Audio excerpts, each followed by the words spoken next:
Estamos falando sobre como ler narrativas bíblicas ou, em outras palavras, como ler histórias. Certo. E um dos principais ingredientes de qualquer história boa são os personagens que passam por conflitos e têm que superá-los. Vamos falar sobre personagens. Na maioria das histórias, nos identificamos rapidamente com os personagens, porque assim como eles, estamos vivendo nossa própria história com conflitos que precisamos superar. Sim, as histórias que gostamos têm personagens em dificuldades parecidas com as nossas. Podemos ver como eles reagem a esses desafios de maneiras diferentes e as consequências das suas decisões. Através dos personagens, o autor mostra o seu ponto de vista sobre o que significa ser humano. A Bíblia não é diferente. As histórias bíblicas usam personagens como um espelho, onde podemos descobrir o reflexo da nossa própria natureza humana. O problema com os personagens bíblicos é que às vezes pode ser difícil nos identificarmos com eles, já que quase sempre são dados poucos detalhes sobre eles. Sim, os autores bíblicos mostram os personagens de maneira diferente. Eles preferem dar muita informação em poucos detalhes.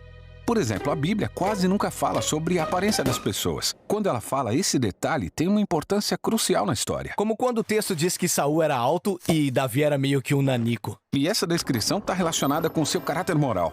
A altura de Saul combina com seu desejo de obter status e poder para exercer autoridade, enquanto Davi aceita humildemente o seu status inferior e permite que Deus o exalte e liberte. Então quer dizer que a aparência física das pessoas é simbólica? Sim, quase sempre. Como o corpo peludo de Saul, que combina com seu comportamento selvagem, enquanto a pele lisa de Jacó combina bem com a sua natureza dissimulada e traiçoeira. Que outras pistas temos sobre personagens bíblicos?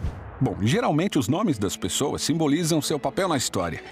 Abraão, em hebraico, soa como o pai de uma multidão. Jacó significa enganador. Ruth significa refrigério. E o nome de Saul significa aquele que foi pedido. Ele é o rei imperfeito que o povo pediu.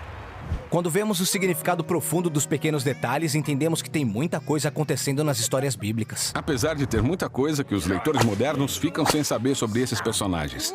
Os autores raramente falam dos pensamentos ou motivos das pessoas. Isso aí, por exemplo, quando Moisés viu um egípcio espancando um israelita e decidiu matá-lo. Por que ele fez isso? Isso foi ira santa ou ele perdeu a cabeça? E Deus, concordou com isso que ele fez? Pois é, isso não sabemos, porque, em geral, os autores bíblicos evitam fazer comentários morais. Eles preferem que as palavras e ações dos personagens revelem os seus motivos. E julgamos os seus comportamentos quando vemos as consequências.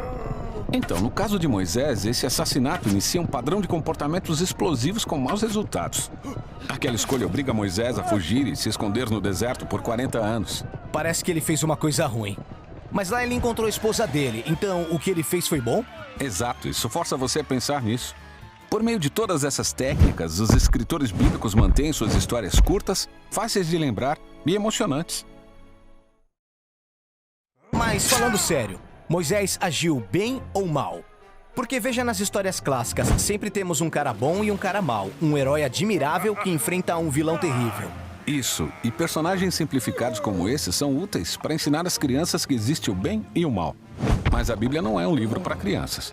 Seus personagens são muito complexos, uma mistura de bem e de mal, exatamente como nós. Quase não existem personagens sem falhas de caráter na Bíblia. E quanto aos heróis da fé como Abraão e o rei Davi? Você está falando de Abraão, que usou sua escrava egípcia sexualmente e mentiu sobre a sua esposa 2 vezes para salvar a própria pele. E Davi, o homem segundo o coração de Deus que dormiu com a esposa de outro homem e depois o matou. Essas histórias são tudo menos simples. Elas pintam retratos bem realistas de pessoas falhas como nós. A verdadeira surpresa é que, apesar das suas falhas, Deus continua trabalhando com elas. Então, só porque uma pessoa é chamada por Deus, ou vence uma batalha, ou é bem-sucedida, ou rica, isso não significa que o autor bíblico quer que eu seja como ela. Isso mesmo. Na verdade, seria até perigoso imitar a maioria dos personagens bíblicos. Verdade. Mas deve haver alguma coisa admirável nos personagens bíblicos, alguma coisa que eu possa imitar. Com certeza. Preste atenção e você vai notar que a maioria das histórias bíblicas destaca os momentos em que os personagens falham ou chegam no fundo do poço.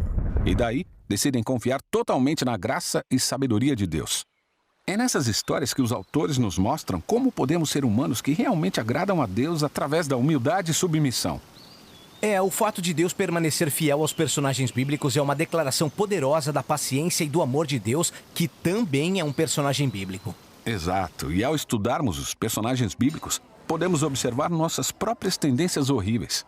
E repetidamente vemos a resposta de Deus cheia de graça que acompanhará essa história até o fim.